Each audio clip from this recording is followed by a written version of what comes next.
Puis là, on commence une série qui va porter sur le livre de l'Ecclésiaste. On va voir dans quelques instants c'est quoi ce livre-là, puis qui l'a écrit, puis de quoi on va parler. Le sens de notre série, on a intitulé notre série, puis le message aujourd'hui, à la poursuite du bonheur. C'est quand même une question très importante. On va parler du sens de la vie ici-bas. La raison de l'existence humaine, parce que, vous savez, la plupart des êtres humains vont soit croire qu'il y a une raison pour laquelle on est ici, sur Terre, ou dans le pire des cas, désirer qu'il y ait une raison s'ils ne la connaissent pas. Mais j'ai rarement vraiment rencontré quelqu'un qui disait « Moi, j'espère qu'il n'y aura pas aucune raison valide, significative pour laquelle j'existe. J'espère vraiment que j'existe pour rien, que ma vie là, ne sert à rien, n'a aucune utilité. C'est très rare. Vous savez, tout le monde veut laisser sa marque ici-bas, veut que sa vie ait servi à quelque chose de bon ou de mauvais, selon le jugement de chacun. Mais à tout le moins, on ne veut pas que notre vie n'ait servi à rien ou a été gâchée. On ne veut pas échouer notre vie. On va parler de la réussite de notre vie, la recherche du bonheur, le sens de l'existence ici-bas. Aujourd'hui, c'est l'introduction. Donc, je vais vous parler au moins la moitié de mon message là, du livre de l'Ecclésiaste là, dans son ensemble, là, de manière générale. Puis je vais passer peut-être seulement la moitié, peut-être même juste le tiers du message sur le chapitre 1, qui est tout petit et puis qui ne comporte pas de difficultés là, importantes. Puis par la suite, dans les messages qui vont suivre, on va faire un chapitre par message. Donc, c'est comme ça qu'on va procéder. Écoutez, le livre de l'Ecclésiaste, c'est un livre qui provient là, du mot hébreu, le verbe hébreu kahal. Hein. Dans certaines Bibles, c'est écrit le Kohelet. Dans d'autres Bibles, l'Ecclésiaste. L'Ecclésiaste, ça veut dire enseignant, prédicateur. Ça vient du verbe hébraïque kahal, kahal qui veut dire un peu comme rassembler une congrégation, puis comme enseigner à la congrégation. C'est ce que le verbe hébraïque veut dire. Donc, si vous avez soit ecclésiaste ou Kohelet, le mot veut dire la même chose. Ça vient un peu comme le prédicateur ou l'enseignant. Et puis, c'est un livre, le livre de l'Ecclésiaste, qui, croyez-le ou non, c'est spécial de dire ça, a monté en popularité en flèche depuis 20 à 30 ans. Pourquoi? C'est parce que les thèmes abordés dans ce livre-là sont extrêmement contemporains. Les thèmes abordés dans ce livre-là correspondent avec une problématique majeure que l'on vit, je crois, en Amérique du Nord, puis même partout dans le monde, là, dans notre culture qu'on va appeler là, ce matin le post-moderne, hein, où il n'y a plus de bien, il n'y a plus de mal, tout est relatif. Donc, on a de la difficulté des fois à trouver un sens à l'existence. Écoutez, le contexte large du livre de l'Ecclésiaste, hein, je vous ai dit, il y a deux parties dans la Bible. Hein, il y a le Nouveau puis l'Ancien Testament. Dans l'Ancien Testament, il y a 3 portions. Hein. Vous vous souvenez peut-être de Jésus dans l'Évangile qui disait il y a la loi, les prophètes et les psaumes. Puis à différents endroits, oui, la loi et les prophètes, les psaumes. Dans l'Ancien Testament hébraïque ancien, on pourrait dire qu'il y a la loi, les 5 premiers livres de la Bible. Puis dans ces 5 premiers livres-là, on traite de l'alliance que Dieu a fait avec son peuple, le peuple de Dieu, le peuple d'Israël de l'Ancienne Alliance. Il y a des livres qui sont regroupés, là, qu'on appelle les prophètes. Puis ce n'est pas les livres prophétiques dans nos Bibles modernes. Si on prenait une vieille Bible là, avant Jésus, la Bible que Jésus avait, disons-le comme ça, mettons, dans la synagogue, il y avait des livres que lui appelait les Néviim, là, les prophètes. Puis c'est pas les mêmes livres là, que nous là-dedans. Là. Par exemple, nous, dans les livres prophétiques, on a Daniel, mais Daniel, dans la Bible de Jésus, là, ça ne faisait pas partie des prophètes, ça faisait partie des écrivains. C'est les mêmes livres, juste pas classés dans la même manière. Fait que, pas de crainte, c'est la même Bible. Et troisièmement, on a ce que Jésus appelait les psaumes, qu'on appelle souvent là, les écrivains ou les écrits. Et puis, alors que la loi parle de l'alliance de Dieu, que les prophètes parlent de l'histoire de cette alliance-là, les écrivains nous parlent de comment on doit vivre dans cette alliance-là. Et puis, l'Ecclésiaste, c'est un livre qui, dans la Bible hébraïque, se retrouve dans la 3e partie. Donc, dans la pensée juive, dans la manière dont les Juifs ont divisé leur Bible, leur Ancien Testament, l'Ecclésiaste est un livre qui enseigne à l'enfant de Dieu comment vivre dans une alliance avec Dieu. C'est ça l'endroit où se trouve l'Ecclésiaste. Fait que ça, c'est le contexte large. Hein. Donc, on est supposé apprendre, nous, en lisant l'Ecclésiaste, comment on doit vivre dans notre alliance avec Dieu, de la nouvelle alliance dans notre cas. D'un point de vue plus spécifique, on va voir que l'Ecclésiaste a été écrit par Salomon. Donc, l'Ecclésiaste, l'enseignant, c'est qui ça? C'est Salomon. Salomon a écrit 3 livres. Là, il y en a peut-être qui disent non, il a écrit 1 psaume, 2 psaumes, 3 psaumes. Oui, effectivement, sur 150 psaumes, on pense qu'il en a écrit quelques-uns. Mais des livres au complet, là, il a écrit 3 livres essentiellement, les Proverbes, Cantique des Cantiques et l'Ecclésiaste. Puis, est-ce qu'il y en a qui ont déjà regardé le Seigneur des Anneaux ici? Quelques personnes? Il y en a-tu qui ont déjà lu le Voyage du pèlerin? Quelques personnes aussi? Dans le Seigneur des Anneaux, qui a écrit le Seigneur des Anneaux? Qui peut me dire la réponse? Je n'ai pas de prix à offrir, là, mais Tolkien, hein? Pourtant, quand vous le lisez, vous voyez au début du livre que c'est un des personnages, Bilbon Saquet, qui écrit, puis à la fin du livre, tu vois que c'est Bilbon Saquet qui finit à la fin, c'est Frodon qui termine, là, mais tu sais, c'est Bilbon qui écrit là, le livre de Bilbo le Hobbit, puis le Seigneur des Anneaux, c'est la suite. Donc, on se dit, coudonc, c'est-tu Tolkien? Est-ce que Tolkien a menti puis voulait nous tromper? Ben non. Achetez le livre, vous allez voir, c'est Tolkien qui a écrit le livre, mais quand Tolkien écrit le livre, il se met comme dans la peau d'un personnage. Mais c'est pas pour nous induire en erreur, là. On le sait. Le Voyage du pèlerin, on sait que c'est John Bunyan qui a écrit ça en prison. Mais pourtant, quand tu commences le Voyage du pèlerin, là, John Bunyan, il dit, il y a un homme qui s'est endormi, puis il a rêvé, puis voici le rêve. John Bunyan n'a jamais prétendu que c'était vrai, là. Même au contraire, il dit que c'est une image, que c'est pas vraiment un homme qui dormait. C'est pour faire du style. C'est une manière littéraire de passer un message puis de faire du style.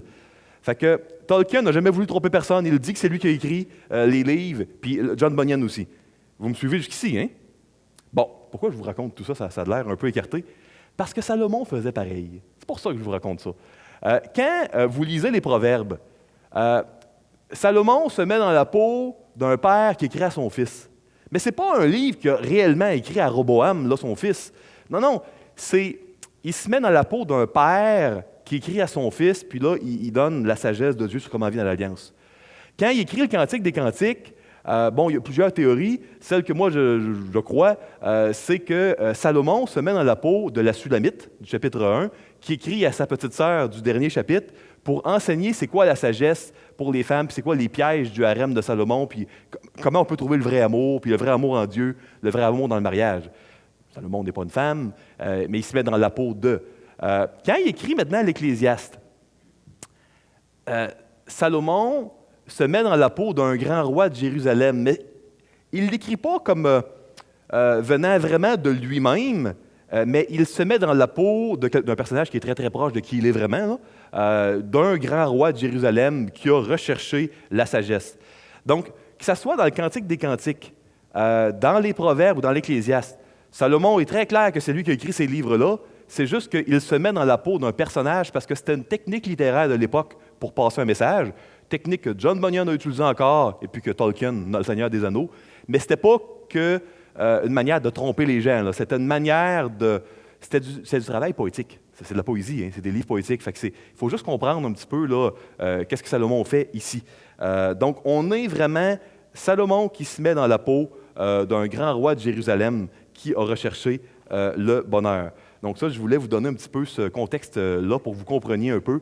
Puis, l'Ecclésiaste, c'est un livre qui, à mon avis, doit être lu de pair avec les Proverbes et avec le Cantique des Cantiques.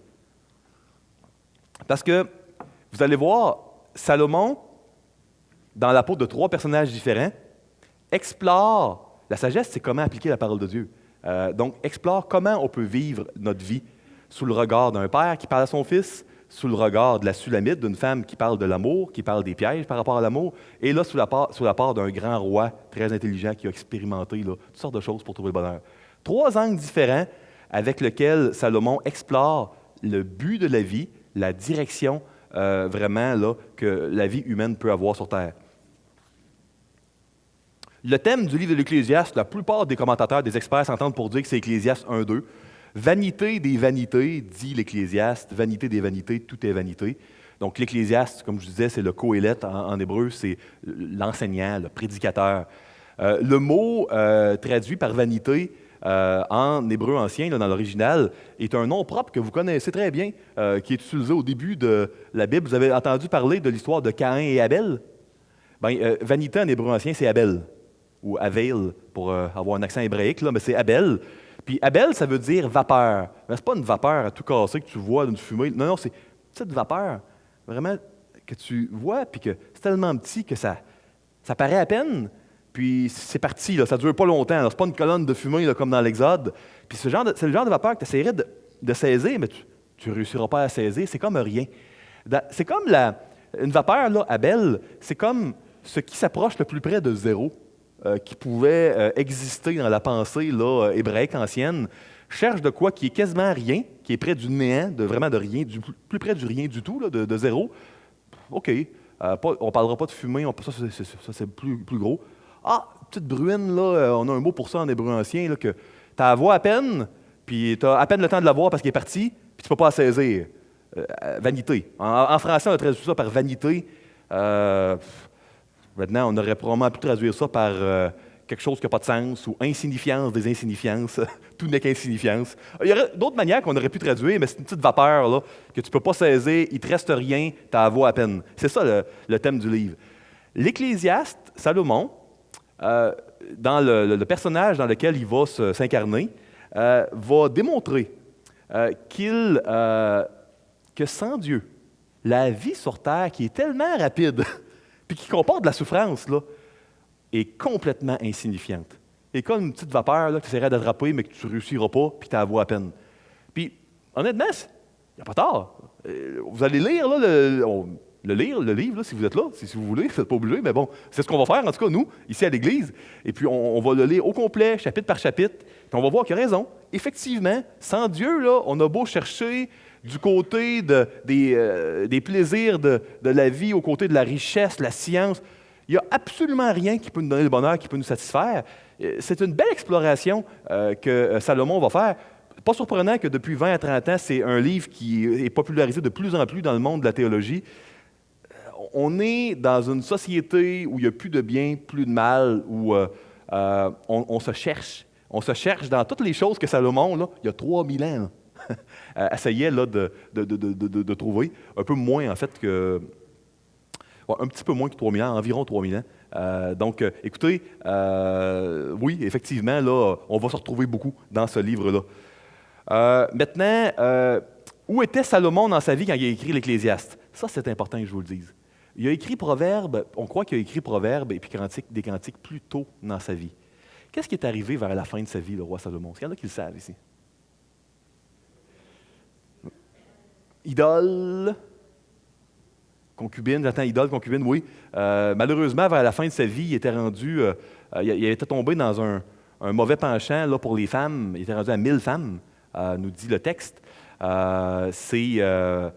Puis, écoutez, c'était interdit pour lui là, d'avoir toutes ces femmes-là. Là. On le voit dans la loi, hein, dans la Torah, dans les 5 premiers livres. Donc, ce n'était pas le plan de Dieu. Il s'est mis à adorer des idoles. Malheureusement, il s'est beaucoup, beaucoup éloigné de Dieu. Donc, le regard de l'Ecclésiaste. Puis là, des fois, il y en a qui disent « Ah non, c'est mauvais. L'Ecclésiaste, c'est vraiment là, le regard de quelqu'un qui a abandonné Dieu. » Des fois, il y en a qui disent « Non, non, c'est Salomon. Donc, c'est un regard vraiment inspiré de Dieu, c'est pour nous montrer la vanité de la vie. » Bien, je vous dirais, moi, mon opinion, c'est vraiment un regard qui est entre les deux. Puis, honnêtement, c'était l'opinion un peu là, qu'on peut retrouver dans la manière dont les Juifs, les anciens, voyaient l'Ecclésiaste. Je vous explique dans quelques instants. Salomon a écrit ce livre-là vers la fin de sa vie. Il croyait encore en Dieu, il avait toute sa sagesse, mais il ne vivait pas sa vie avec Dieu d'une manière pleine. Donc, c'est un regard qui est vrai, mais qui est cynique un peu sur la vanité de la vie. Oui, à la fin, il termine à la conclusion avec Dieu, mais tu vois que ce n'est pas très, très joyeux. C'est un livre qui est sombre, parce que c'est un regard chrétien, si je peux m'exprimer ici, mais d'un chrétien qui est plus en train de suivre le Seigneur. Puis bon, on ne sait pas si à la fin de sa vie, là, quelque temps avant de mourir, il y a eu un revirement ou pas. On ne connaît pas tout. Mais il y a une chose, c'est que c'est un regard sombre, chrétien mais sombre. Pourquoi je vous dis qu'on le voit dans l'architecture de la Bible chez les Hébreux, c'est parce que dans l'Ancien Testament hébraïque ancien, le livre qui suit, il y a une logique dans les ordres des livres, là, c'est les Lamentations de Jérémie. Puis les Lamentations, c'est, pour ceux qui l'ont lu, là, c'est vraiment un livre qui parle de la souffrance d'un peuple de Dieu qui a abandonné le Seigneur, la souffrance, la douleur, également là, le jugement de Dieu. Donc, c'est comme si le peuple de Dieu, là, puis oui, Jérémie est arrivé bien après Salomon, mais dans la pensée hébraïque, c'est comme si là, tu vois comment la vie est vaine sans Dieu, puis là, tu vois que c'est très sombre parce que le peuple de Dieu abandonne l'Éternel, puis là, ça continue vers le fond du baril dans les Lamentations de Jérémie où tu vois, waouh, vois où ça les a menés. Abandonner pour un enfant de Dieu d'abandonner le Seigneur, ça mène les Lamentations de Jérémie. Fait qu'il y a une logique. Puis on le voit, hein, quand Salomon a écrit les Proverbes, ben, il y a Proverbe 31 qui parle de la femme vertueuse. Immédiatement après, tu as le livre de Ruth, parce que c'est une illustration de la femme vertueuse. Donc, la manière dont les Juifs ont placé leur ordre de Bible, là, il y a une logique derrière cet ordre-là. Et puis, après Ruth, ben, on a le Cantique des Cantiques. Fait que il y a vraiment une logique dans la manière dont les livres sont placés dans l'Ancien Testament ancien. Moi, je trouve ça très, très intéressant. Les mêmes livres, la même Bible, mais placés différemment au niveau de l'ordre. Maintenant, la série commence aujourd'hui et va se terminer le 6 mai, Dieu voulant, à moins qu'il y ait une tempête de neige époustouflante ou quelque chose, là, devrait se terminer le 6 mai 2018. Un chapitre par message. Il y a 3 livres. Il y en a qui aiment lire en parallèle puis qui aiment voir, là. Le livre numéro 1, parce que c'est le seul des 3 en français, entre autres, là, que je vous recommande, c'est le livre de Jeremiah Burroughs, OK? Apprendre à être heureux. C'est un livre, quand on le regarde, qui, bien qu'il est neuf, a de l'air très vieux. C'est probablement volontaire parce que c'est un livre qui a été écrit dans les années 1600. Donc, ça a quasiment 400 ans, ce livre-là. Si vous écrivez un livre, mes amis, puis que 400 ans plus tard, ben, c'est vendu, puis on dit hey, c'est un bon livre, c'était un livre génial, j'en suis certain, je n'ai pas de doute là-dessus. Et effectivement, un petit livre qui, combien de pages celle-là? Celle-là, même pas 100 pages. Ça, c'est le fun quand tu as un livre qui n'est pas trop volumineux, hein, puis que l'auteur a réussi à résumer. Un petit livre qui, 400 ans plus tard, quasiment, là, un peu moins de 400 ans, est toujours sur les tablettes, qui est reconnu dans le monde chrétien comme étant une excellente explication du sens de la vie, puis le doute, puis être heureux, puis le bonheur, en moins de 100 pages en français. On en a fait venir en bonne quantité à la librairie. Passez, la table est pleine, m'a-t-on dit. Là. Passez, vous en procurez une copie. Ils vendent ça 15 $. S'il y a des gens qui veulent ce livre-là et puis qui n'ont pas le 15 $, s'il vous plaît, dites-le au libraire, là, parce qu'on va s'organiser pour vous le vendre à rabais, voire même vous le donner. Si c'est une question d'argent qui vous empêche d'avoir ce petit livre-là, puis vous voulez le lire, évidemment, là, dites-le au libraire, là, parce que c'est un excellent livre pour suivre la série qui a fait ses preuves avec les siècles. Donc, également, les gens qui lisent l'anglais, qui veulent vraiment suivre un petit peu le développement, voir un petit peu nos sources dans la manière dont on comprend le texte, je recommande le livre de Daniel Hawkins il est intitulé Ecclésiaste. C'est très original comme titre d'un commentaire biblique. C'est un bon bouquin. Écoutez, Daniel Hawkins, c'est vraiment là, un docteur qui a un doctorat au niveau de l'Ancien Testament qui est très, très connaissant. Il fait tout le temps ressortir Christ. Où est Christ? À chaque chapitre. J'aime beaucoup ce livre-là. Et un commentaire encore là appelé Ecclésiaste de Michael Eaton, là, encore là en anglais. 2 livres que vous pourrez probablement commander sur Amazon ou au marchand là, de votre choix là, par Internet là, pour suivre avec nous. Avant, maintenant, d'aller plus loin et puis de rentrer dans un contenu un petit peu plus théologique avec vous, permettez-moi de demander au Seigneur de nous bénir, non seulement ce matin, mais dans tout le reste de notre série. Seigneur Dieu, on veut pas perdre, Seigneur, une miette de ce que tu veux nous dire dans notre étude sur l'Ecclésiaste.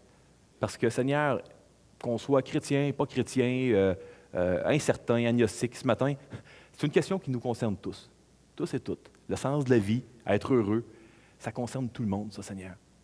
Je te demande, Seigneur Jésus, de nous rencontrer d'une manière spéciale, tout le monde ici, et puis de nous aider à voir quelle est la direction, quel est le sens pour lequel on existe comme être humain. Pourquoi tu nous as créés. Dans le nom de Jésus, Amen.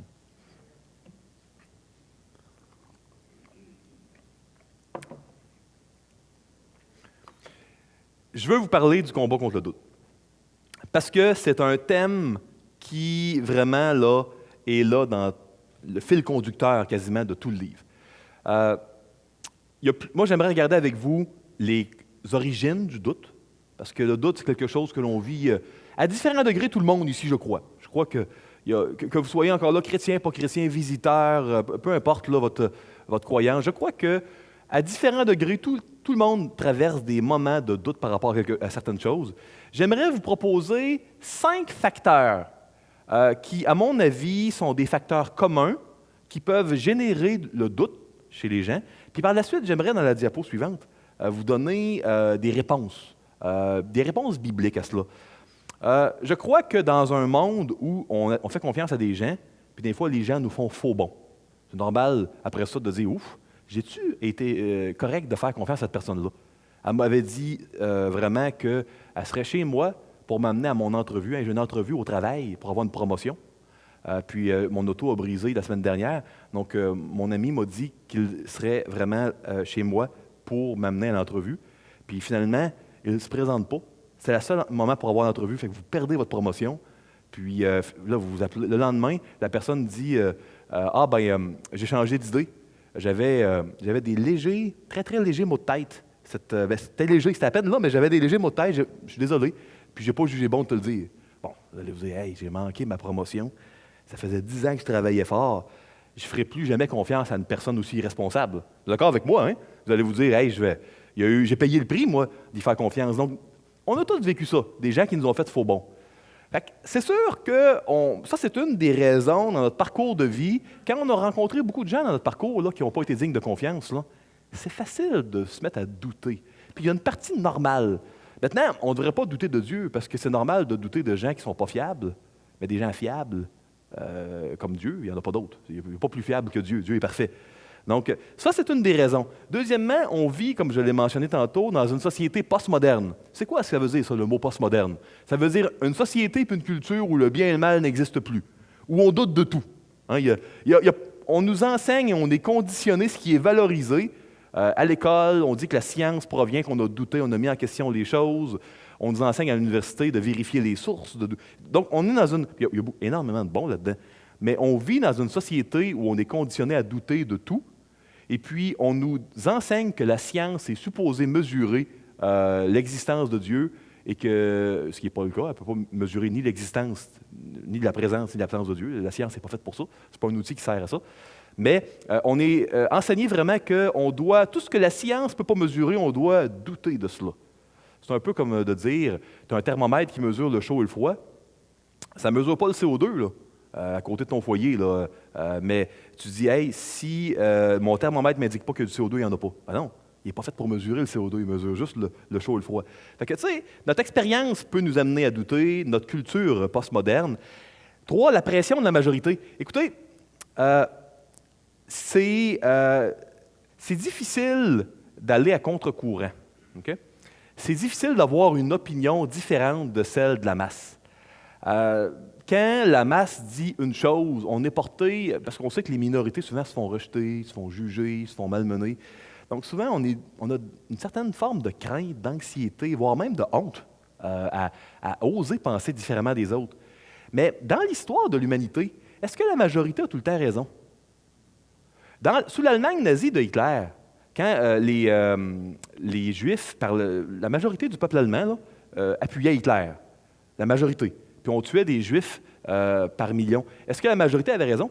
Là, par pitié, répondez pas oui. Là, la réponse est vraiment non. Il n'y a pas d'autre réponse possible ici. Là. Maintenant, il y a des sociétés encore aujourd'hui qui malmènent les femmes, qui voient des femmes comme des objets. Il y a des sociétés entières. Encore là, une seule réponse possible. Est-ce que ces sociétés-là ont raison? Ben non. Ils ont tort. Une autre question. Puis là, vous avez le droit de répondre oui, mais vous allez peut-être vous faire juger, mais écoutez. Louis Pasteur, il y a plusieurs siècles, là, a découvert l'existence des microbes. Hein? Et puis, il s'est fait ridiculiser puis humilier. C'est le père de la vaccination. Là. Humilié. On l'a jeté dehors. Je me souviens bien de l'académie scientifique, de oser dire, voyons donc, des petites bébites microscopiques. Voyons donc. Hey, on a ri de lui, on a ri de lui. On ne rit plus de lui aujourd'hui. On rit de la majorité. Fait que je vous pose la question. Est-ce que Louis Pasteur, quand il a découvert l'existence des microbes, est-ce que la majorité avait raison de dire que ça n'existait pas, ça? Non, elle avait tort. C'est bien. Pas personne ne dit oui, elle avait raison, ça n'existe pas les microbes. Bon, ça serait bizarre d'entendre ça, mais ça serait moins pire que pour les deux autres exemples. Donc, voyez-vous, écoutez, que vous soyez croyant ou non croyant, étudiez un peu l'histoire. Étudiez un peu l'histoire, vous allez voir que la majorité a souvent tort. Puis je pourrais vous en donner d'autres exemples. Là. Je pourrais vous donner plein d'exemples, là, une dizaine facilement, là, si je ne voulais pas prendre tout le temps. Et puis, des exemples que tout le monde n'oserait jamais dire que la majorité avait raison. Des exemples évidents, là, comme de tuer des Juifs ou que les femmes sont inférieures, que tu ne peux pas dire oui à ça. On le sait que c'est faux. On le sait que c'est faux. Il y avait tort, le peuple allemand, d'appuyer Hitler et de tuer des Juifs. On sait que les peuples qui font des différences entre l'homme et la femme, qui traitent inférieurement la femme, on sait qu'ils ont tort. Donc, la pression de la majorité, là, ça joue un rôle. Si la majorité dit qu'il n'y a pas de Dieu, puis cherche, n'a pas de réponse, n'a pas de meilleure réponse, mais il n'y a pas de Dieu, surtout si on est influençable, ça devient, puis surtout si on a un tempérament plus anxieux ou plus sensible à la honte, c'est honteux de penser d'être différent des autres. Quand on est plus influençable, tempérament plus sensible à la honte, là, c'est définitivement un des facteurs. 4, regarde, je viens de le dire, tempérament plus anxieux ou plus influençable, ça c'est bon. Le facteur le plus important, c'est le 5. Notre cœur mort spirituellement. Parce que vous devez comprendre que la foi, c'est pas une question de science, que c'est mesuré par la science. La foi, c'est pas uniquement une question de logique. La foi, c'est surnaturel. C'est un cadeau de Dieu. On le voit dans plusieurs passages. Je pourrais vous citer l'Évangile de Jean quand Jésus dit qu'il n'y a personne qui peut aller à lui si ce n'est pas des gens qui sont attirés par le Père. On pourrait vous citer 1 Corinthiens 2. Là. Or, puis je saute le verset 13, là, or, nous n'avons pas reçu l'Esprit du monde, mais l'Esprit qui vient de Dieu. Pourquoi? Afin que nous connaissions les choses que Dieu nous a données par sa grâce. Fait que comme cadeau, une grâce, c'est un cadeau non mérité, une bonté non méritée, Dieu nous a donné son esprit pour qu'on connaisse les choses de Dieu. Donc, c'est pas Dieu a donné la science, Dieu a donné la philosophie, Dieu a donné, je ne sais pas moi, l'Internet pour qu'on connaisse les choses de Dieu. Non. Dieu a donné son esprit pour qu'on connaisse les choses de Dieu. 14. Mais l'homme animal, c'est un terme un peu étranger, là, c'est la manière dont Paul appelle les gens qui ne sont pas ressuscités avec Christ, qui n'ont pas l'homme nouveau ressuscité, donc des hommes non ressuscités, des gens qui n'ont pas Christ en eux, non croyants en Christ. Mais l'homme animal ne reçoit pas les choses d'Esprit de Dieu. Pourquoi? Car elles sont une folie pour lui, et il ne veut pas les connaître. Non, il ne peut pas les connaître. Il ne peut les connaître, parce que c'est spirituellement qu'on en juge. Donc, écoutez, on voit que la foi, c'est un cadeau. Ça ne vient pas de moi. Non, c'est une grâce, afin que personne ne se glorifie. Ça ne vient pas de moi. Ça ne vient pas de moi. C'est un cadeau de Dieu. C'est pour ça que quand on prend une décision pour Jésus, c'est parce que l'Esprit Saint est venu nous visiter. On appelle ça la régénération en théologie, puis il nous a rendus aptes à s'intéresser aux choses de Dieu. Si c'était de nous, on serait pas capable. Parce que l'homme animal, il ne reçoit pas. Il ne peut les connaître. Donc, ici, on doit quand même comprendre que oui, on peut douter de l'expérience de Dieu. Ça peut être parce qu'on n'a jamais expérimenté la conversion. Ça peut être pour ça, on n'a pas la foi. Ça peut être parce qu'on a la foi, mais on a une expérience personnelle où on a eu beaucoup de trahison. On peut peut-être être influencé par une culture autour de nous, la majorité, le tempérament. C'est 5 facteurs, il y en aurait d'autres. C'est 5 facteurs que je vous propose. Maintenant, j'aimerais vous donner une définition de la foi. Ce n'est pas la mienne, c'est celle de Dieu. C'est celle que Dieu donne dans Hébreux 11. Lisons-la ensemble. Or, la foi est une ferme assurance des choses qu'on espère. On est certain de ce qu'on espère. Une démonstration de celles qu'on ne voit pas. Pour l'avoir possédée, la foi, là, les anciens ont obtenu un témoignage favorable.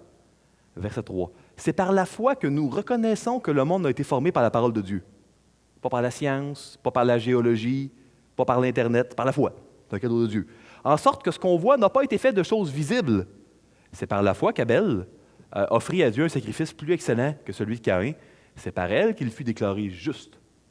Abraham crut à Dieu, et cela lui fait imputer à justice.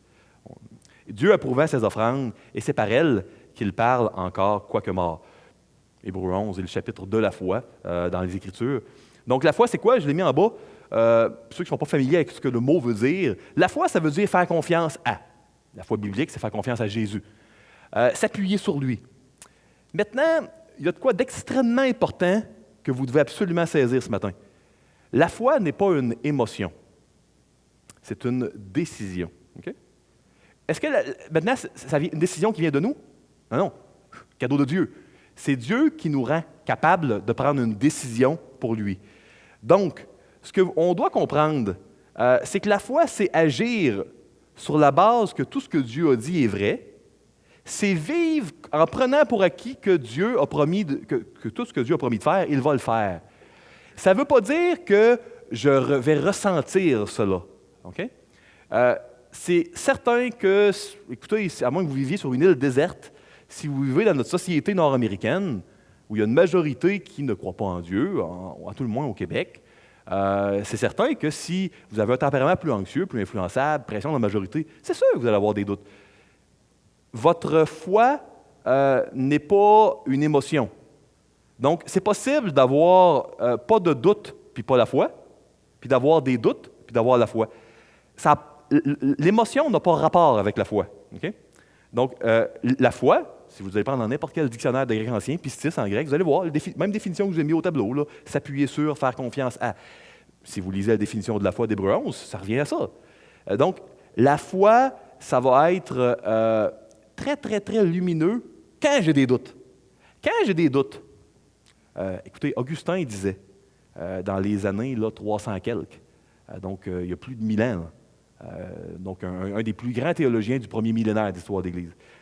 Augustin disait, quand je vis une tempête intérieure, puis que je vois plus clair au niveau des choses de Dieu, je prends la décision d'agir, puis exactement comme selon ce que je croyais être vrai avant la tempête.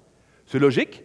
Si vous êtes en bateau, je ne connais pas comment fonctionnent les bateaux puis, sur la mer, puis gouverner avec les outils, là, mais quand tu es en bateau, puis tu as une grande tempête, puis tu ne réussis plus à aller dans une direction, certainement que tu ne prends pas plein de décisions. OK, je vais aller tant de degrés de tel côté. Ben non. Tu continues dans la même direction que quand tu pouvais mesurer un peu là, la distance, puis l'altitude, puis longitude où tu es, puis tu espères que quand il n'y aura plus de tempête, ben, que tu ne seras pas trop écarté du bon chemin. Donc, Augustin avait raison. Augustin, un des plus grands théologiens du premier millénaire d'histoire d'Église, connaissait la nature même de la foi. Ce n'est pas une émotion, c'est une décision qui vient de Dieu, qui ne vient pas de nous-mêmes, c'est une grâce. Décision d'agir non pas sur ce que l'on ressent qu'il est vrai, selon ce que notre tête nous dit qu'il est vrai. C'est ça la foi.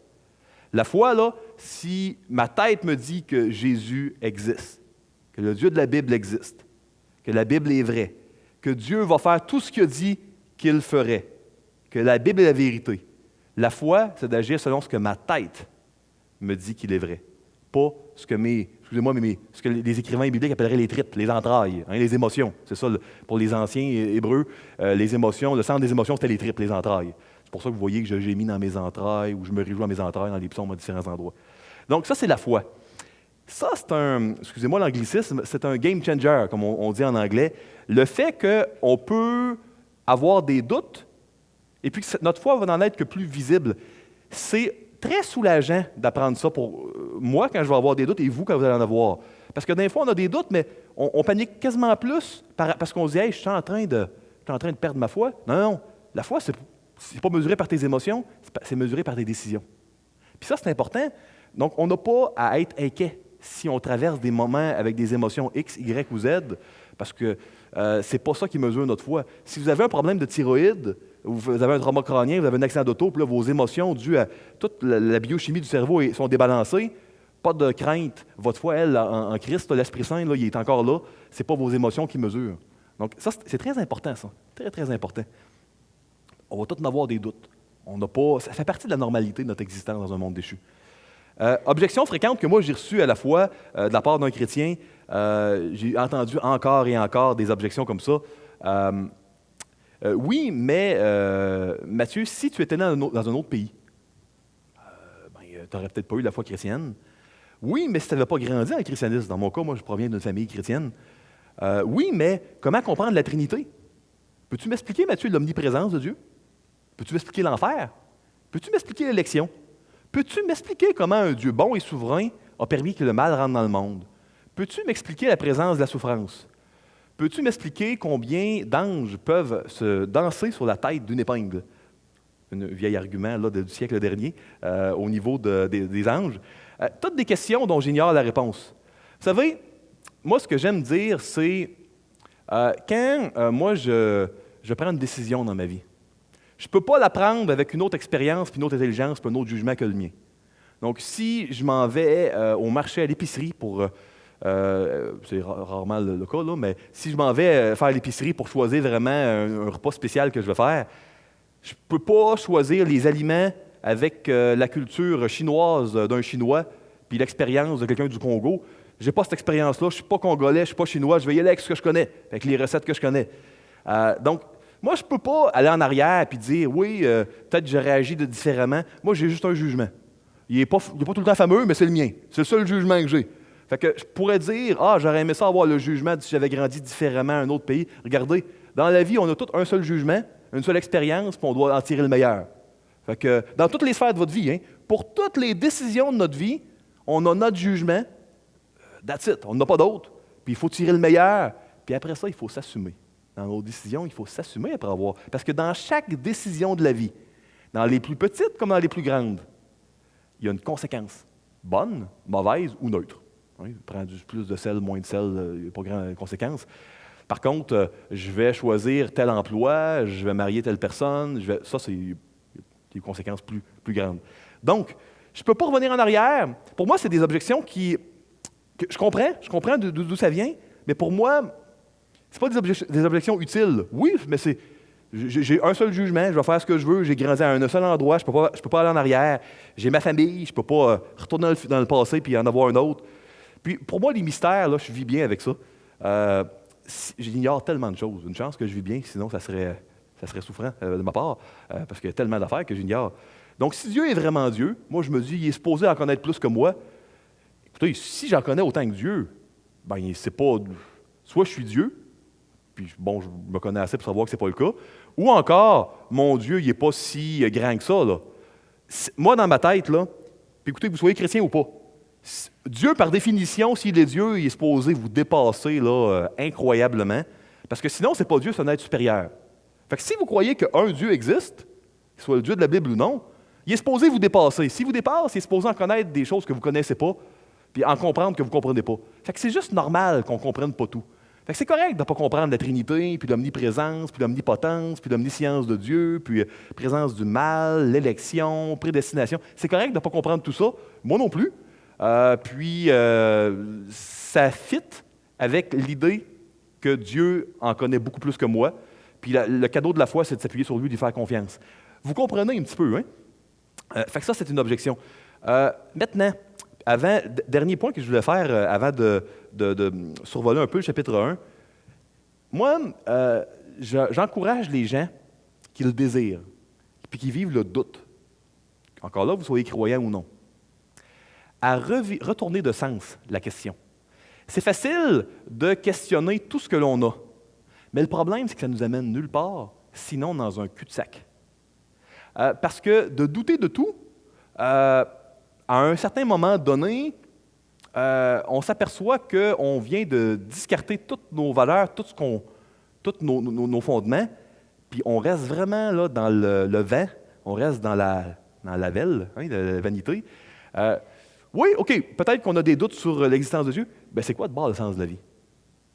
Puis, avez-vous, avec les lumières que vous avez, puis le jugement que vous avez, puis le parcours que vous avez, c'est le seul que vous avez, avez-vous une meilleure solution? Si la Bible est fausse, OK, c'est quoi la vérité? Moi, écoutez, je peux vous dire que dans les moments de doute que j'ai eu dans ma vie, dans les émotions de doute que j'ai eu dans ma vie, ça a été probablement l'élément le plus puissant.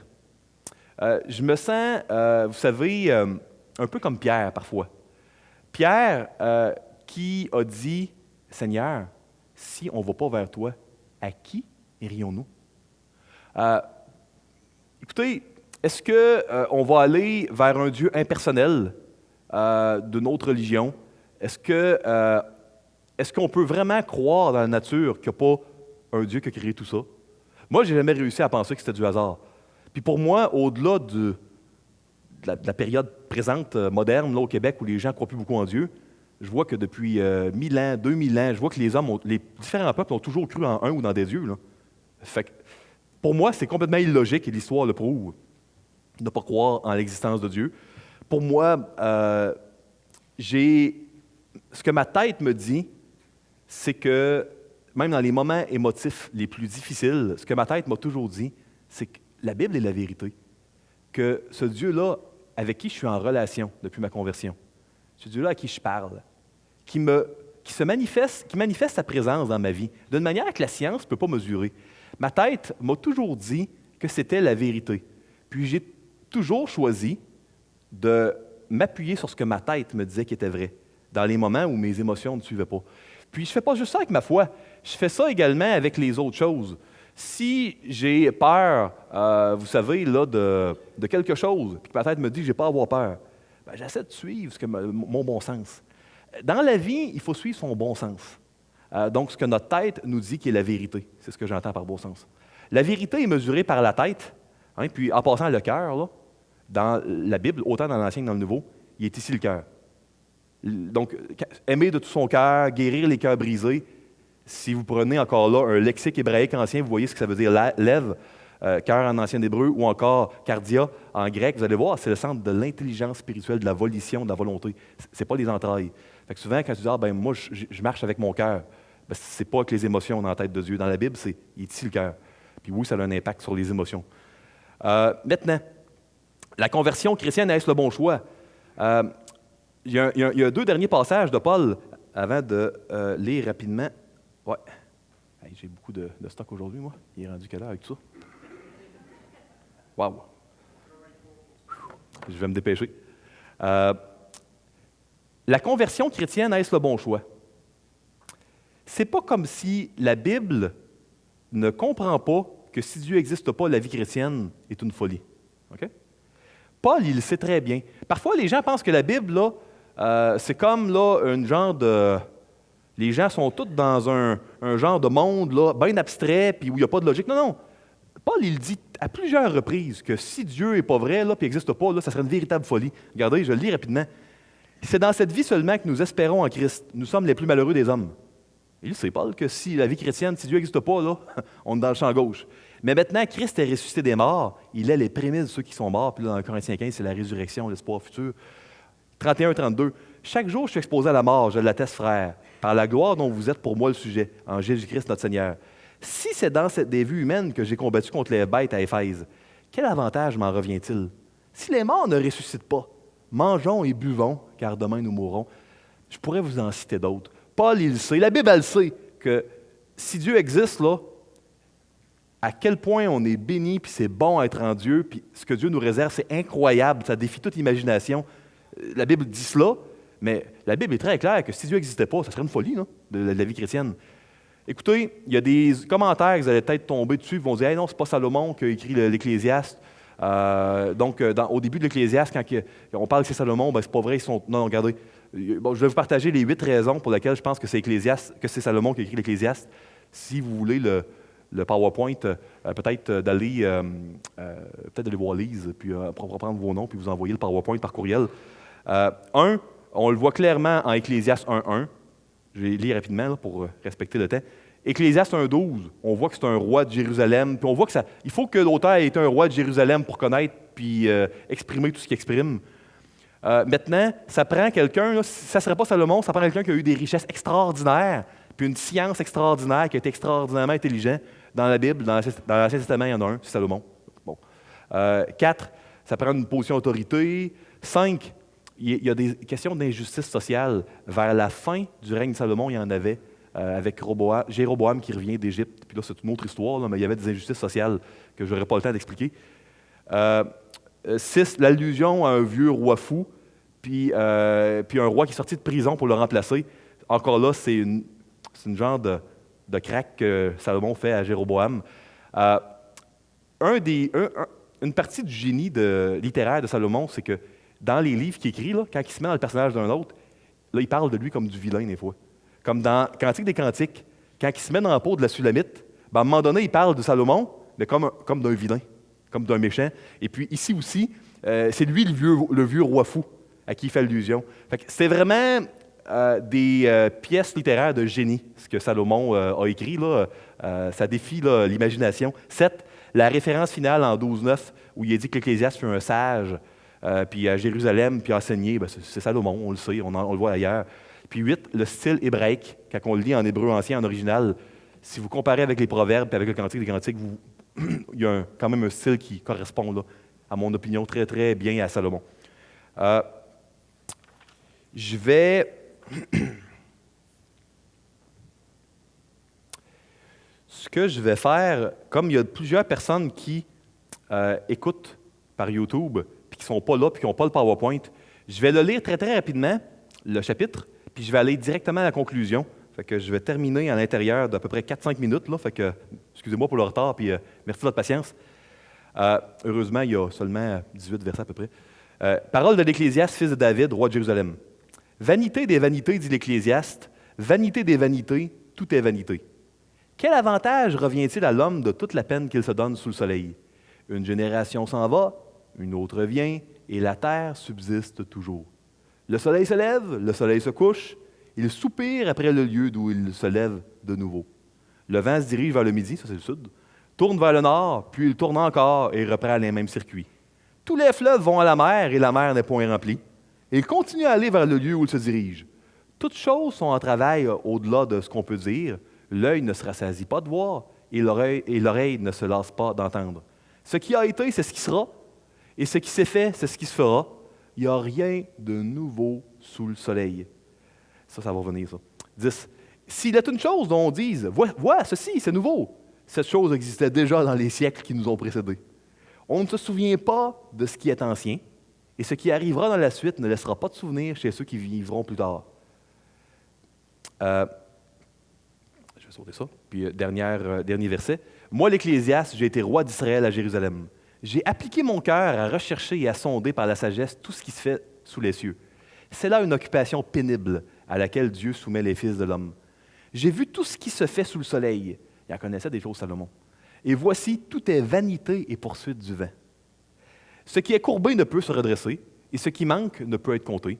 J'ai dit à mon cœur, voici, j'ai grandi et surpassé en sagesse tous ceux qui ont dominé avant moi sur Jérusalem. Mon cœur a vu beaucoup de sagesse et de science. J'ai appliqué mon cœur à connaître la sagesse et à connaître la sottise et la folie. J'ai compris que cela aussi, c'est poursuite du vent. Car avec beaucoup de sagesse, on a beaucoup de chagrin. Et celui qui augmente sa science augmente sa douleur.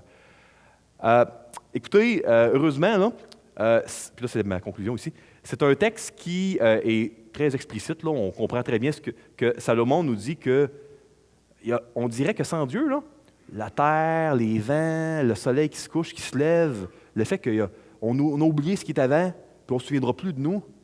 Hey, tu dis sans Dieu, c'est vide, c'est vraiment vide. Mes conclusions que je veux vous laisser comme appliquer le passage cette semaine. Priez ceux qui n'ont pas la foi, qui n'ont pas pris cette décision-là de suivre Dieu. Sachant que ça ne vient pas de vous-même, cette décision-là. Priez pour que Dieu vous donne la foi. Ça, c'est permis, ça. 2, souvenez-vous que la foi, ce n'est pas l'absence de doute. D'émotion de doute, c'est ce que je veux dire ici. C'est plutôt les décisions que l'on prendra en dépit de nos doutes. 3, souvenez-vous que durant la vie sur Terre, on voit comme au travers d'un miroir, nous dit Paul. Puis là, les miroirs de l'ancien temps, c'était tout déformé, c'est comme dans un cirque. Là. Ça rend la foi possible. Si on voyait clairement, on n'aurait pas la foi. La foi, c'est de voir vraiment avec les yeux de notre cœur les choses invisibles. C'est ça la foi. 4, nous avons tous besoin d'un sauveur qui va nous dire qu'est-ce que c'est la réussite. Parce que voyez-vous comment l'Ecclésiaste la cherche, puis il ne sait pas c'est quoi. Puis il se demande comment y arriver. Il dit, moi j'ai connu la sottise, la folie, j'ai étudié. On a besoin d'un sauveur qui va nous dire c'est quoi la réussite de notre vie, puis comment y arriver. Bien plus, on a besoin d'un sauveur qui va la réussir à notre place, notre vie. Qui va la réussir, puis qu'on va pouvoir participer à sa réussite. Dans un monde où, en dépit des plaisirs et émotions fortes, rien ne satisfait vraiment, on a besoin d'un sauveur qui va nous satisfaire et qui va nous donner le bonheur. Parce que vous lisez Ecclésiaste, vous allez voir que c'est vrai. Il y a plein de gens qui ne croient pas en Dieu qui vont dire la même chose. Ce n'est pas l'argent qui fait le bonheur, ce n'est pas les relations qui font le bonheur, ce n'est pas les plaisirs qui font le bonheur. Ce que Salomon dit, là, il y a plein de gens qui ne croient pas en Dieu qui le disent. C'est la vérité ce qui est écrit là-dedans. On a besoin de quelqu'un qui va nous donner le bonheur. C'est clair, ça. Tout le monde a besoin de ça. La vie est courte. On a besoin avec urgence de quelqu'un qui va lui donner un sens. Puis 7, je termine avec ça. Jésus-Christ est vivant aujourd'hui. Puis c'est celui qui donne la foi, la réussite à nos vies, le sens à nos vies, puis le bonheur. Que le Seigneur donne la foi à tous ceux qui sont présents ici. Puis que le Seigneur aide tous les croyants qui vivent des doutes à revisiter ce que votre tête vous dit qui est la vérité. Que le Seigneur vous bénisse aujourd'hui.